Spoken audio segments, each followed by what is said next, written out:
Қазіргі таңда Қазақстан мен Қытай арасында бірлескен 45 инвестициялық жоба бар. Оның 24-не президент Нұрсұлтан Назарбаевтың Бейжіңге жасаған осы жолғы мемлекеттік сапарында қол қойылмақ. Бұл жобалардың жалпы сомасы 20 миллиард долларға тең. Сонымен екі ел арасында тағы қандай келісім шарттарға қол жетпек? Салмақты сауалдың жауабын тілшіміз Нұрбек Бекен сабақтайды. Мемлекет басшысы Нұрсұлтан Назарбаев пен Қытай төрағасы Си Цзиньпин арада 3 ай салып, тағы да кездесіп отыр. Бұл жолы Астанада емес, Бейжіңде. Биылдың өзінде екі басшы 4-ші мәрте жүздесті. Демек, қос мемлекеттің арасындағы қарым-қатынас пен достық сенім нығайып келеді деуге толық негіз бар. Мемлекеттік сапармен Бейжіңге келген қазақ елінің президентін Тяньаньмэнь алаңында айрықша салтанатпен қарсы алды.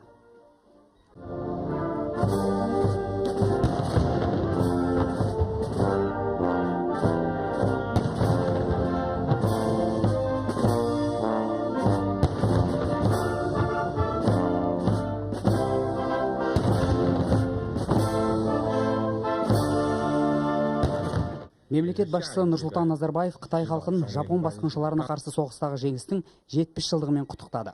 2022 жылы қысқы олимпиаданы өткізуде Алматының басты бәсекелесі болған Бейжіңнің жеңісіне қазақстандықтардың да қошемет жасап, қол соққанын жеткізді. Уже более 20 лет отношения между Китаем и Казахстаном развиваются по пути неуклонного роста и укрепления.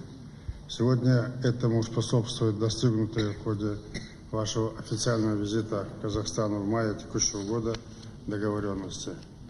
Мне доставляет огромное удовольствие поздравить вас и весь китайский народ с двойным знаменательным событием – 70-летием победы китайского народа в войне против японского милитаризма, а также избранием Пекина столицей зимних Олимпийских игр.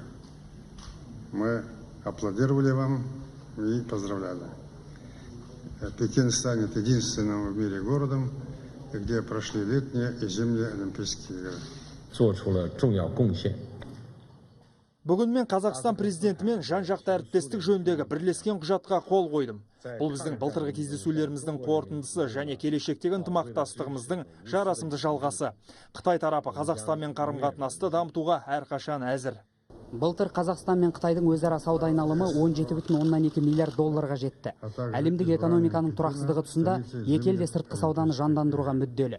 Қазір Қазақстанда Қытайдың 25 ірі компаниясы мен 3000-ға жуық шағын бірлескен кәсіпорны тұрақты жұмыс істеп тұр. Негізінде мұнай-газ, химия және металлургия саласында әріптестік дамыған. Енді бүгінгі кездесулерде елеп екшеп өтейік. Бәйтерек холдингі мен қытайлық Ситек корпорациясы арасында капиталы 600 миллион доллар болатын бірлескен инфрақұрылымдық қор құрылатын болды. Құжатқа қос тарап президент Нұрсұлтан Назарбаев пен Қытай төрағасы Си Цзиньпиннің қатысуымен қол қойды. Бұл қордағы қомақты қаражаттың жартысы келісімшарт бойынша Қазақстанда жүзеге асырылып жатқан ауқымды жобаларға бөлінеді.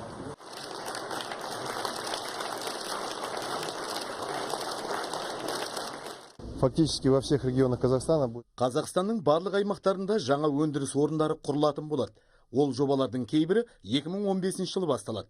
Негізгілері 2016-2017 жылдар жүзеге асырылуы тиіс. Нәтижесінде ондаған жаңа жұмыс орындары ашылады. Негізі Қазақстан мен Қытай арасында жаңа 45 жоба бар. Оның 24-і дәл осы сапар барысында шешілді. Оның жалпы сомасы 20 миллиард долларды құрайды. Сонымен қатар Бәйтерек холдингі әлемдегі ірі 20 банктың бірі саналатын Қытай банкімен 5 миллиард доллардың келісіміне қол қойды. Бұл келісім бойынша Қазақстанда индустриалдық инфрақұрылым жобаларды қаржыландыру туралы қол жетімді пайызбен және ұзақ мерзімге қаражат бағытталатын бөлінеді болады. Қытай жағынан да, Қазақстан жағынан да. Бүгінгі келіссөздер табысты аяқталды. Бұл жұмыстар ертең әлі де жалғасатын болады. Өйткені президенттің ертеңгі жұмыс кестесі бүгінгіден де тығыз. Ертең жоспар бойынша қытайлық саяси, іскер, қаржылық элита өкілдерімен кездеседі деп күтілуде. Бұл туралы біз сіздерді хабардар ететін боламыз. Нұрбек Бекен, Жаңсүй, президент телерадио кешенінің көмегімен 24 KZ Қытайдан.